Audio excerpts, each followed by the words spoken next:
Hey guys, back again for another Tintin vlog. Got Bramble with me this time, but she's very nervy, so she might not stick around all that long. So, which one we did? So we did Tintin in America, then moved on, immediately did Cigars of the Pharaohs. And Cigars of the... Oh, do you want to go? Nice one, Bramble. So this one's... this one I said last time was... This is the point when the Hergé got his style. He figured out what made a Tintin story good, and I stand by that. This is the point where he figures out what the story structure is, what the characters are going to be like how a Tintin story is going down. And this is the very first example of it. So I actually would recommend people start, if you're going to start with any episode, this might be a good one to start with. Let's get some sparkling apple juice out. Yeah. Haven't had much to drink today. Haven't had much of anything to drink today, so I better keep up my hydration. There we go. Oh, that's good. Anyway, so the Cigars of the Pharaohs. I mean, there's not much. To start off from differences between the graphic novel and for the purposes of these vlogs, I've been reading them from the Tintin sort of volume the volume collections of each that have been reissued by Egmont. I don't, as I say, I don't actually have. Those are all the copies I have. I don't have any of the original pressings, but you know what? I actually think Cigars of the Pharaohs is pretty good. Cigars of the Pharaohs is pretty good for the most part. It has a lot of issues with it, however. But the main one is, this was the first appearance of the first thing was this was the first appearance of the Thompsons, or Thomson and Thompson. So they were incorrectly referred to as the Thompson twins, and they're not very, and they're introduced all right, but they act like they've always known them because, again, as I mentioned last time, the episodes are out of order on their initial broadcast. Tintin, on the other hand, is a pretty decent character. We see more the fact that he's not a great main character. It's more he plays very well off others, and we get that idea with him here. The big problem with this episode is the conspiracy. There's quite a lot of villains in this one. I mean, it's kind of set up that way. But I'll go into details on the spoiler front in a minute. But so I think it's a good episode, but it has quite a few glaring issues. I don't think this is when everything got really good. I think we're well before that point, when they really go into the stage where I really got into the whole thing. And but it's interesting seeing this early stages. I mean, I like Thomson and Thompson as characters, but they're complete idiots in this one. They don't and even more so than usual, because there's a point where Tintin gets locked up in an Arabian jail, and they break him out.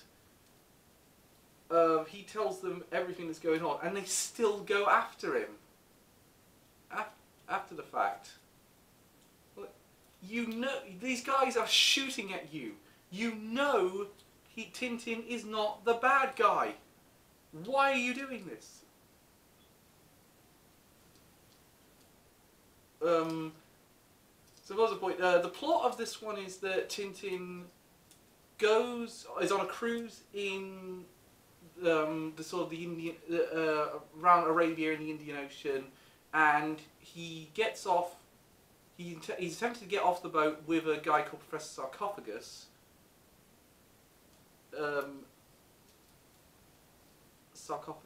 Who is going to do a dig for a mummy, very similar to Tutankhamun's.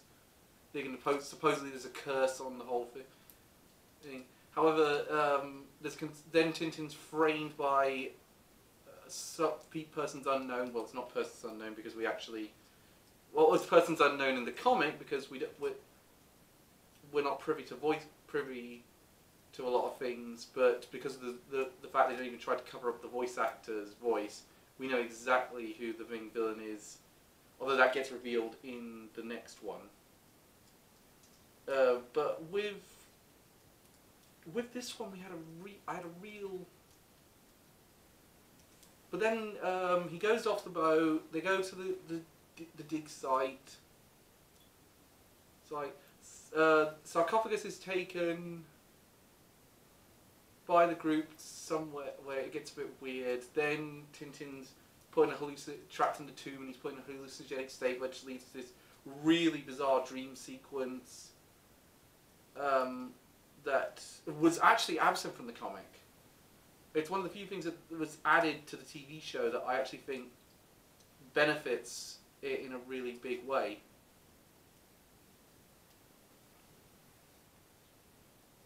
And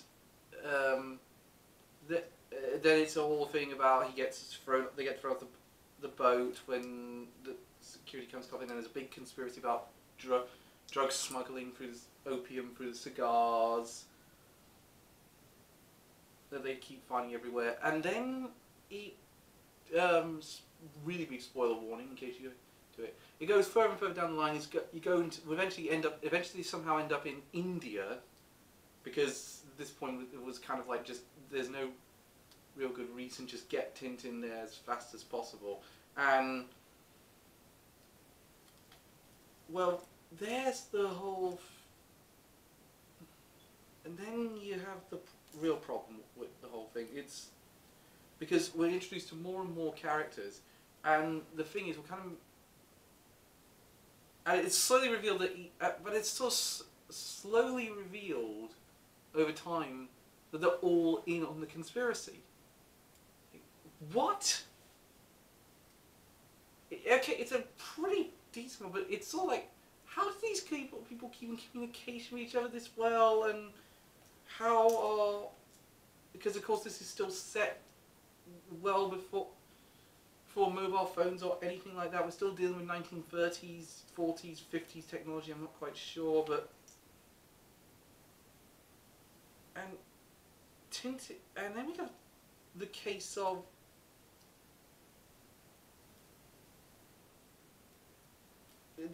then we get a case that some of them don't even make sense. I mean, it seems like almost everyone that's introduced is a villain at this point, until we get to the Maharaja of Gaipur. I think it's Gaipur. I honestly can't remember. He's so forgettable as a character, and he kind of gets superseded later on down the line by the Emir of Kemed, he gets first introduced in Land of the Black Gold. But that's kind of where it leads. And then it's sort of slowly revealed, and they're all in their sort of purple KKK robes, and they really look like KKK robes. So I'm surprised they didn't change that down the line, because they changed an awful lot from the comic, mainly because of the racist drawings. But that being said, it was really proper weird, and then everyone kind of gets revealed to be in this big conspiracy, and then there's but most of them don't leave much of an impression. Only one of them would come back as a recurring villain, not counting the boss, who gets revealed in the next one.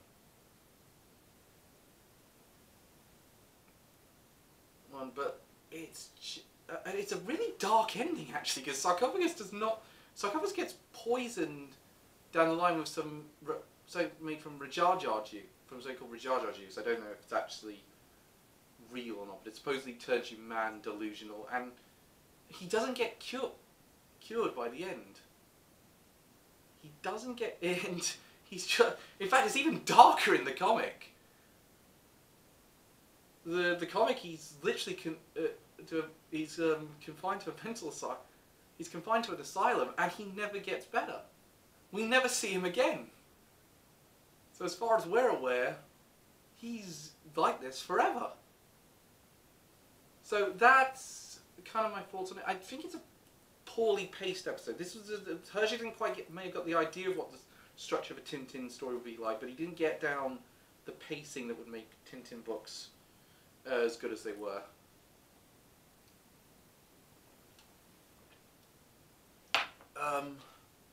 And also, this was the first time we tried to go with multi-part books, which means I actually considered reviewing this with the Blue Lotus, because this one's... The Blue Lotus kind of makes this whole thing insignificant. It doesn't really have much of a purpose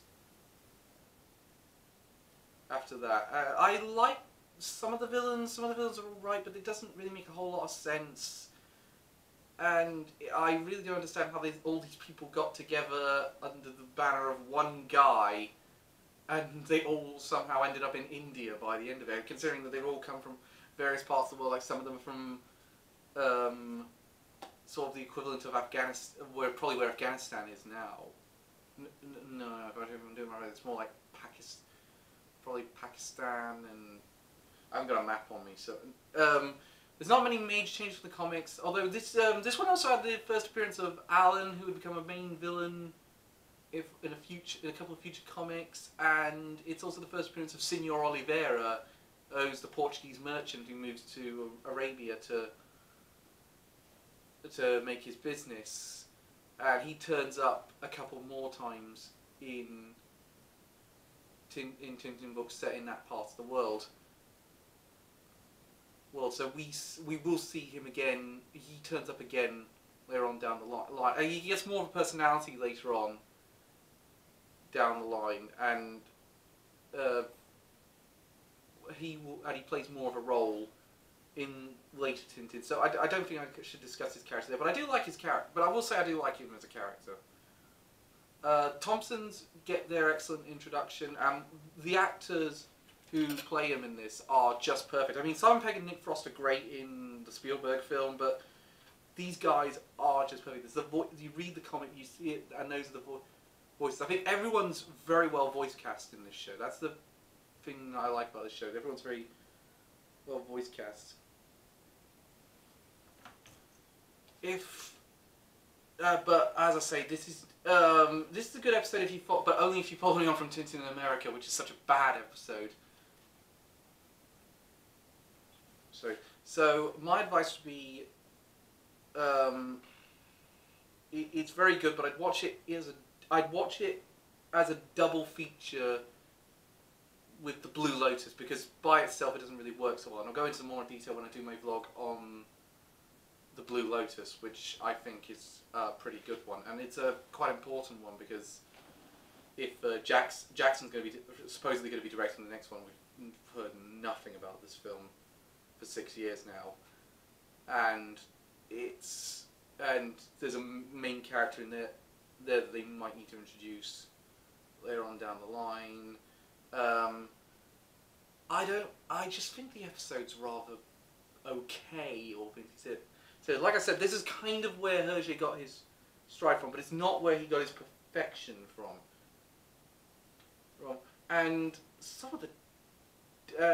despite the fact that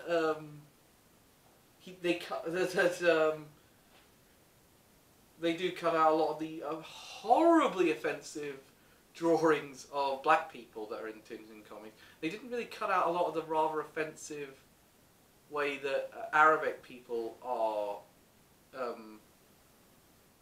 depicted in this. Although that being said, again, it's forgiving of the time, but I'm staggered this came out in the 90s, of all things.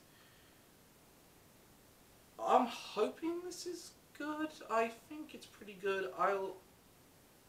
But as I say, I'm rewatching all these for the first time, and this is the first time I'm really watched them from a critical perspective.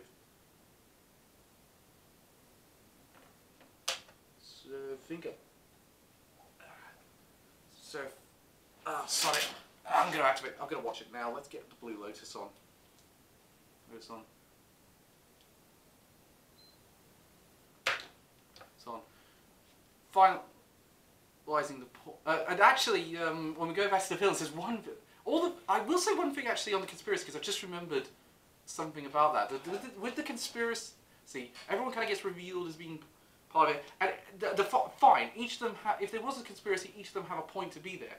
Like there's the doctor, the guy who travels the world, can deliver supplies. There's the guard from the Arabic military who sort of like gets aids in the smuggling operation. There's the Maharaja's secretary who's going to give away how to get rid of him. The figure